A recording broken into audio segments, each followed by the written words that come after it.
My goodness, we're back on air here on this beautiful, beautiful day. Sitting next to me is Fred Camillo, our first selectman of Greenwich. Fred, welcome. Hi, Trevor. Good to be here. And Lisa.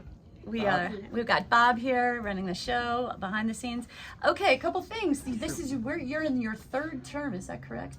Yes, first selectman, and I did 5.5 as a state rep. So, so it seems a lot longer. Plus, COVID hit 3 months into it, so it feels like I'm in my 6th. It's a lot of time here in charge of Greenwich politics, keeping the town running. So we're going to jump right into it because I'm going to ask you a couple tough questions. First of all, one of my big concerns, I don't have kids in the school system, but I certainly have a lot of clients. Everybody knows I'm a licensed marriage and family therapist. And these people are very upset about the Board of Estimate and Taxation cutting $4.5 million to the education budget. Were you aware of this, Fred? And what are your thoughts and feelings about it? And what can we do about it? Sure. So it's a good question, but it's not even that tough. So it's I just think people. To me it's always a teachable moment because a lot of people have just moved to town and they don't understand local government. And so basically, with the Board of Education, the first selectman does not control that budget. Mm-hmm. They produce 2 budgets like I do, capital and a operational. So I don't touch their operational, but their capital, which is all their school buildings and renovations and alterations, they'll give it to me for a little while and I'll make some adjustments to it sometimes and give it off to the BET, and then they have the final say before it goes off to the RTM. And what happened here was, by law, they're not allowed to cut the budget. So this is not actually a cut. This is a decrease in the rate of a proposed increase. Correct. It's state law. You cannot spend less than the year before. So what they did is they identified $4.1 million that they thought would be good for savings, to be more efficient for the budget. But they didn't consult with the Board of Education in this process. Is that correct? Yeah, well, yes and no, because I know for a fact that after this, I don't have the timeline, but I know that they've spoken to. I have friends on, BET on both sides of the aisle, and so and on the BOA, and so I understand that conversations were had, and there were some. Apparently, there were some compromises, and people on both sides were digging in on that. So, which did not get out. So I think my Republican brothers and sisters didn't, I think, manage getting their message out, why they did this and what the options were. And so I know they sent there was an email or a letter to the editor yesterday or 2 days ago about not touching the start time. Right. I was going to say, are we going to? It's 7:30. So apparently the Republicans now don't want to touch that. And I don't know what the Democrats feel about that. I know when I went to Greenwich High, I believe we started at 7:20 or 25. Yeah, it was pretty early back in the day. And back a couple of times I actually worked before school and then after. So, and we all survived. But there's people. This was litigated about 7 years ago maybe. Right. Janet McWigan was talking about she had been part of the group that was along with Peter Schur. It was a very bipartisan group. Yeah. No. That wanted the later start time. And so. The unintended consequence of that was, it's been hard for teachers who have to travel. It's been really impactful in a negative way on some of the sporting programs. It's created massive traffic jams in town. But the advocates say there's science behind it. And so I think the town went with that because, again, things evolve and, I'm okay with that even though we were up a lot earlier. It's okay, and I think if they thought that it was much better, I think that's the reason why the Republicans are now. Where else are they going to take out? I thought the start time situation was costing the Board of Ed about $2.3 million. So where else are you going to cut? We were talking about pay to play for the sports, teachers. You got to be careful. I mean, I as a former high school history teacher a while ago. Actually, didn't know that. Yeah, you want to make sure. Look, could everybody? We're all doing less with more now, right? I've had to cut 40 positions in 6 years, and not that I wanted to. And there's just you want to make sure though that you can deliver services that people have come to rely on. And so when you propose a decrease in the rate of increase, fine, but you always want to make sure there's no unintended consequences. What programs may be cut, or what if there was a figure of maybe 23 positions may be cut, and quite a bit of positions. Yeah, and so I'm not on the ground. I haven't had a conversation with Ben Branyan about this, so I don't know where the efficiencies were. Again, sure they're there. I just don't know where they were. I know in the first selectman has 11 departments under him or her. So the 4 big ones being DPW, Parks and Rec, Police, and Fire. So I'm a lot more familiar with those 11, but with the school itself. The school itself, having grown up here and lived here, I could tell you it's always been, remember hearing even as a kid people complaining about the education budget.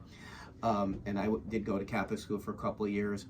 But I do think even for people who may not have kids in the school, it's really important to have a good, well-regarded school system. Oh, incredibly important. It's really necessary for the town over long term, for our real estate prices, for educating our next generation. We were just talking with Roberta Alves about this, which is unless we have a well-educated population, all of us have trouble with Social Security down the road, right? You need to. Well, that's one of the reasons why I broke my when I was in the legislature, never to vote for mandates, but I did vote for early pre-K.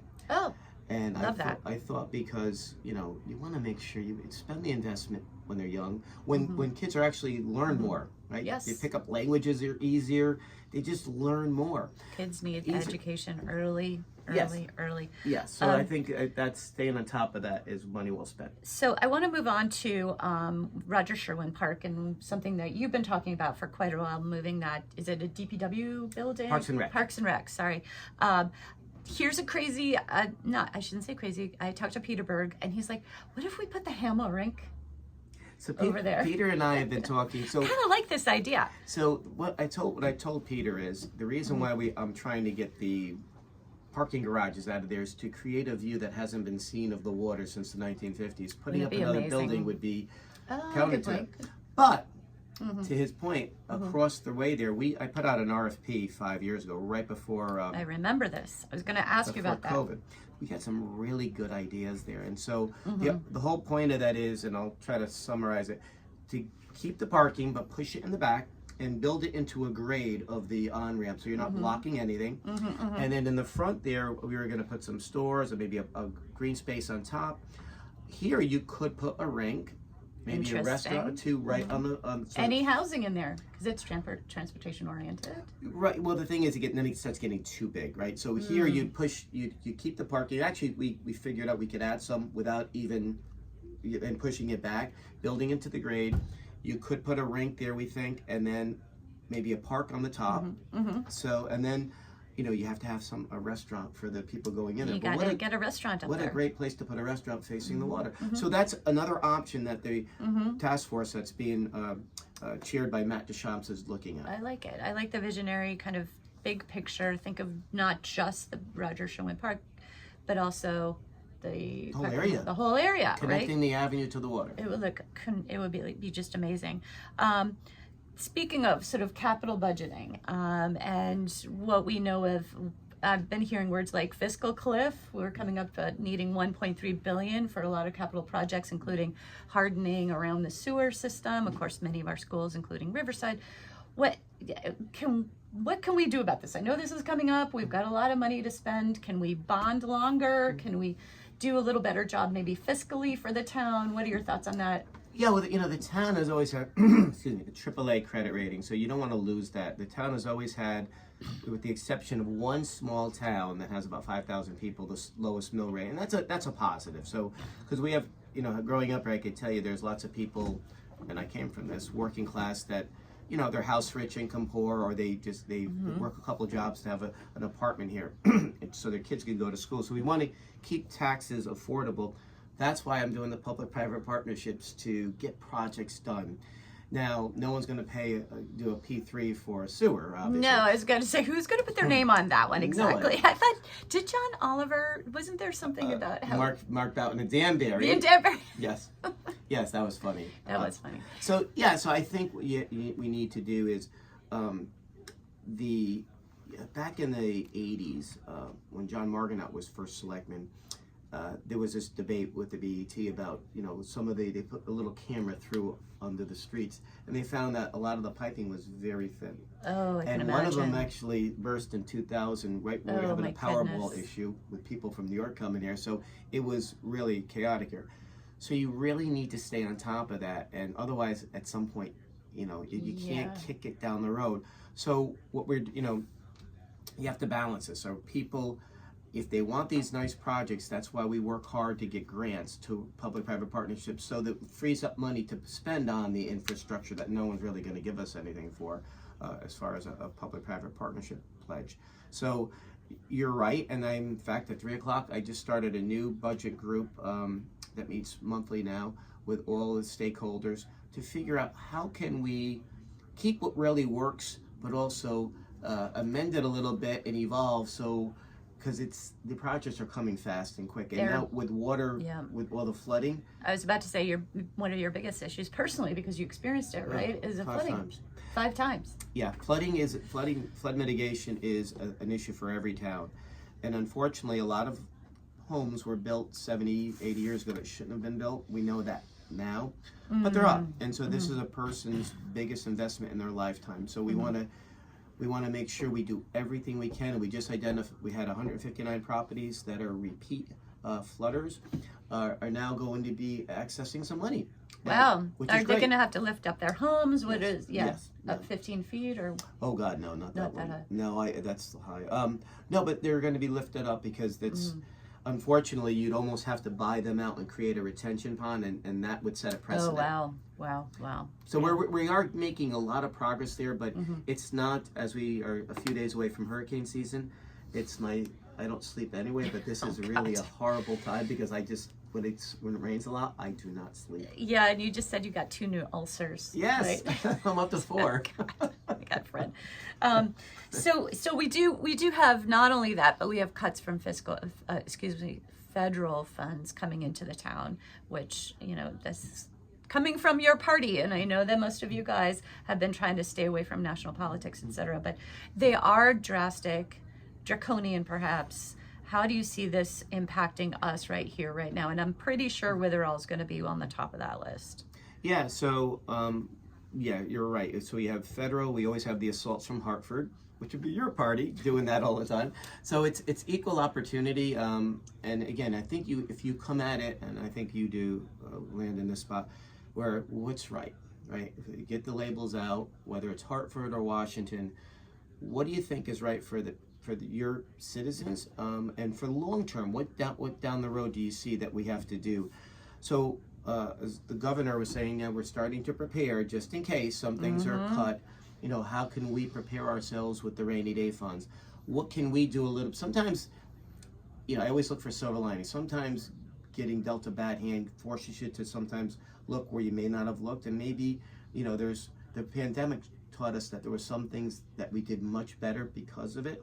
Not that you want a pandemic in the future, but you really want to make sure whenever there's something terrible happening that you just don't get through it, but you come out of it even better. And I'm sure, Robert Mayor Alves, we just had on there, sees that every day. Whenever he's presented with something, how can we make it better after that? So it does force us to look at a lot of things there. And, we're like at 3 o'clock, what else can we do on our own so we're not constantly vulnerable to Hartford and Washington? Speaking of which, we have this business with BOE and the lawsuit, the FOIA thing, which is, I hear now costing the town like $250,000. Too. Okay, talk to me about that, because it seems like a lot of money, and couldn't we just get this going and move on? And it doesn't seem like a good, use of our No, and that's why funds. I was very upset that we got the letter, with threatening a lawsuit against us, when law is pretty clear on what FOI is. But because it's in pending litigation, I mean, I can talk for 2 hours on this because we have all the data backing it up. It's probably better off that I don't say it because it's pending litigation, but I have had twice, I've had people reach out to people involved to see if they'd be willing to sit down, and both times I was told no. Because I do not like to see our town wasting funds. Even the Mark Cordick situation, which again, I really want us to be using our taxpayer dollars to get kids from high school out there like looking for clams, things that would be helpful to their education, right? The sad thing, Trevor, is if you saw all of the lawsuits, and again, it's not just Greenwich, it's every town. People look at municipalities, cities, and towns as a source of possible money, and not every lawsuit is legitimate, but every lawsuit has to be defended. You have to take everyone seriously, even though you may know that it's a repeat lawsuit agitator. You just have to, whatever it is, you have to defend. The town is vulnerable, and there's exposure there. So it's frustrating for me because I have to look at this stuff all the time, and it's not just me. I know I talk to mayors and first selectmen all the time. It's one of the things that drives people crazy. Are there any decisions along the way for you in those situations that you would have changed today, do something different? Well, yeah, for me, I would love to outlaw frivolous lawsuits, but our courts are probably not going to agree, and the Bar Association would probably not agree with me on that. So, but it is unfortunate, but it's our system that we have, and we have to, England has a little bit different system. Yeah, in England, if you sue somebody, if you lose, you pay. You pay their legal fees along with your own. So I mean, yeah, and I get, if you have a legitimate claim, right, you're gonna be hesitant, right? And you don't want to hurt somebody's ability to get, to be made whole. That said, I think having that system would make some people think twice about constantly running to a lawyer who's going to work off of a contingency, and it doesn't cost them anything because a lawyer will take a third. Right. Well, again, as the first selectman of this town, you have quite, some power to make decisions. Hopefully, make sure that we are spending our money as best we can. Tort reform is not one of them, though. I wish. Anyway, so I want to kind of go back to the public-private partnership discussion. We just had our senior center open, right? The Wallace Center. The Wallace Center, and with the naming rights of the Cohens, right? No, so the Wallace Center was named after a lady named Wallace who bequeathed some money there. The Cohens have helped us with the new Civic Center, which has been beautiful. Civic Center, great. The Old Greenwich, Eastern Old Greenwich Civic Center, and they've been really helpful on some other issues. We also have some donors lined up for the rink as soon as that gets passed. Excuse me. So we're super lucky in that sense. A question, do we have a criteria if you give X amount of money towards the overall cost of the project, you get whatever it is, and does that last a certain amount of time, and then you get question. Yeah, so when I ran on this in 2019, as soon as we got elected, it became a little bit of an issue because people are saying, well, there's no policy in here, and what happens if somebody donates money and there's bad conditions? So there is a naming policy, there's an acceptance policy. So normally you'll do, and I don't have it in front of me, but maybe I think it's like 15 years for the Cohen one. And if no one comes forward after 15 years, then it stays the same. But if the town would be able to rebid it again if they wanted to for more. But that's usually the length of time. Yeah, I recall the Alice Tully Hall in Lincoln Center. And it became the David Geffen Hall, but of course that was many millions of dollars and a huge renovation. But yeah, I do think like having a criteria and clear boundaries on what it means, and also being careful about who you're allowing to name things, because you don't want to be laundering names. You want public input, so we're about to do a street naming ceremonial for Sam Romeo on Armstrong Court, because he's done so much for public housing. Oh, okay. But it's ceremonial, it's not changing an address. But the policy that we wrote a few years ago says, even in this case, we're going to give it to the RTM for a committee to just give us advisory comments, even though it's the Board of Selectmen's call, so we can incorporate some of their thoughts there, which we're really trying our best to, so it's not coming heavy-handed from whoever is sitting in town hall in the corner office, that there's more input. And then Greenwich, former Mayor Martin of Stamford laughed at me when we had lunch the first time after getting elected, and he said, I got a lot more power than you, and I don't know how you deal with 230 people in the RTM. And the more he talked, I said, oh my God, he's right. 'Cause he had a lot more, and Caroline and Stamford has a lot much more. Oh yeah, well, mayors. There's one of you, and you know, you're 3 select people. We are the first one, but there's 2 more. Yes, you have. I believe we're either the first or second highest RTM representative town meeting in the country. I'm not sure what are we were one, and then someone just told me, Ben Brandy just told me there was one in Massachusetts that's around the same size. And we number 1, and then we're 4th or 5th largest legislature behind the U.S. Congress, and 2 state legislatures. Well, you know what? That just means a lot of community involvement, which is always a good thing. Yeah. It's harder to get things. Takes longer to get good things passed, but it also can stop some pretty bad things. There you go. Okay. Well, we didn't end up placing the rink next to the old rink in Byram. It seemed like maybe there wasn't enough community involvement in that process. Talk to me about that a little bit. So you listen, even though I thought there was so much information out there but people just did not like it. So the new task force, what I did is I put together people that had some issues with it, and they're all on the task force. Matt Deschamps, who's on the BET. We love Matt. He's doing a terrific He's amazing. job. Brilliant man. Great guy. And so we're going to do a public forum. But now, apparently, the flip is now being looked at a little bit differently now. No, really? So, and that just shows me maybe going forward that the first selectman should next time make sure do it just a little bit different. Okay. And you can learn from little setbacks, because, as I remind people, Greenwich likes to say no to a lot of things first, and our beautiful Todd's Point failed 3 times. Wow, isn't that amazing? Reminds me of my son. His first word was no. It should have been his mom's first word. No. Oh my goodness. Well, I kind of like that idea of the rink being closer to the water and to town, so people really participate and make it just it could be really another fun. Peter Burke thing that we agree on. If you did that, it leaves this rink open. We can make a field house. Yeah, how cool would that be? And you know, I'm a figure skater, so that would get me over there skating. The Hamel rink's a little small, so it's sort of strange. Anyway, it's delightful to have a rink at all, but these are good problems. But it is time to have a new fabulous rink. Yeah. So any other big projects? I mean, we didn't talk much about flooding, and I know it's a personal issue for you, but was it the North Street Bridge? Like all of this stuff has to there's literally a cascade effect, which is water aversion, but of things that we need to fix down upstream all the way down. And we talked about doing these infrastructure projects and not waiting too long. So we have a state project on the Post Road that's coming up. That's going to be big near the high school. We have the North Street next year. We also, Representative Himes and I are working with the Army Corps of Engineers to fix the 2 bridges. Great. On Portchester, which is going to help the flooding there.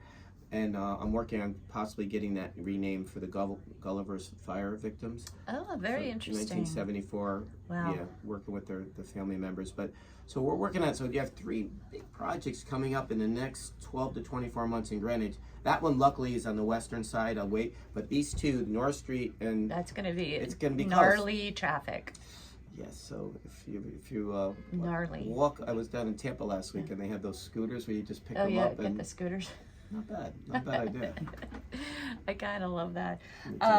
So the other project you'd mentioned a while ago was the education building on the Avenue, and you were putting together a task force to kind of rethink that. Is that also a public-private partnership idea? Yeah. What's going on? Yeah, the report is actually out on our website. Really? Now. Okay. And I'll take a look. Beautiful. Andy Deuce has done a great job chairing that task force. There's actually tier 2 that we've done in the last 12 months on that.